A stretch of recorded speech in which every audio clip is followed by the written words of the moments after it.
nous allons parler des animaux et de l'intelligence artificielle liée aux animaux. Les animaux, on peut imaginer plein de choses. Tout d'abord, un collier connecté, par exemple pour chiens. Alors, même principe pour les chats. On pourrait imaginer un collier, on pourrait l'imaginer, en fait, ça existe déjà. C'est plus ou moins poussé à l'heure actuelle et en fonction de quand vous regardez cette vidéo, mais on va justement pousser un peu plus le truc avec des choses qui sont faisables techniquement déjà ou très très prochainement. Donc on pourrait avoir un collier avec une caméra, avec un micro, pourquoi pas avec un haut-parleur. Donc un collier qui peut voir, qui peut entendre et qui peut parler, connecté avec une intelligence artificielle, du coup, donc connecté à un serveur, du coup avec un logiciel d'intelligence artificielle dedans, qui interagit avec le chien en fonction de ce que fait le chien et de son environnement. Vu qu'il peut voir, il peut voir ce qui se passe, il peut demander au chien de faire des actions, ou il peut demander au chien de ne pas faire certaines choses, ou il peut faire un résumé de ce que vit le chien. Les utilités, elles sont nombreuses. Donc déjà, on peut donner des friandises en fonction des demandes ou du comportement du chien,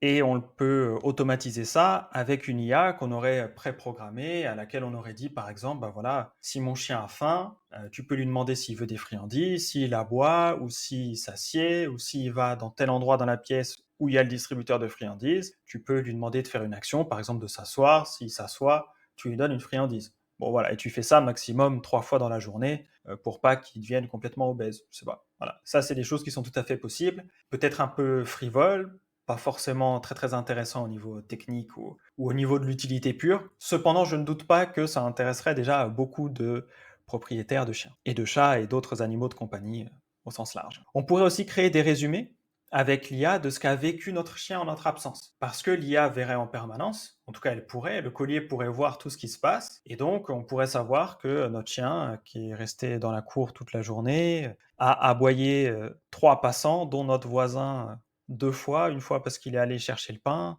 une fois parce qu'il est rentré avec sa voiture, et puis le troisième passant, c'est quelqu'un qu'on connaissait pas. Voilà, ça c'est tout à fait possible. Ensuite, on peut imaginer aussi que l'IA puisse signaler une anomalie, un danger ou une maladie en fonction du comportement du chien. On peut très bien imaginer, très simplement, une IA pourrait se dire, bah voilà, ton chien aujourd'hui, il a marché, il a fait que 300 pas alors que normalement il en fait 3000.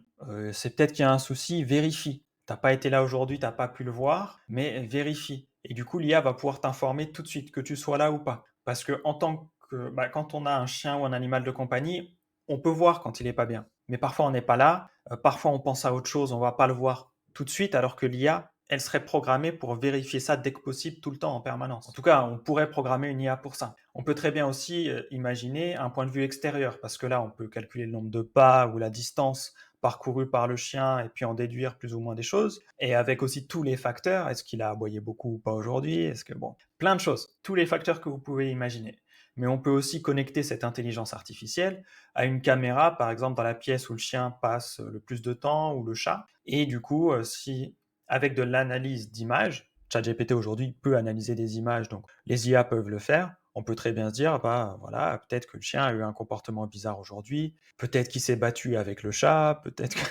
On peut imaginer plein de choses. Ça peut être très utile pour le quotidien. Voilà, pour des applications très concrètes dans le cas des animaux de compagnie notamment, mais pas que. On peut imaginer ça aussi pour tous les animaux, que ce soit avec une IA qui filme des animaux et qui analyse en fonction, ou que ce soit avec un collier ou un dispositif portable. Donc là, ça c'est un gros marché. S'il y a des personnes parmi vous qui veulent se lancer là-dessus, moi c'est quelque chose qui m'intéresse. Je suis prêt à, ou que vous êtes déjà lancé, moi je suis prêt à vous suivre et à documenter un peu ce que vous faites si c'est intéressant, si c'est un minimum sérieux, bien évidemment. C'est des sujets qui m'intéressent, n'hésitez pas à m'informer.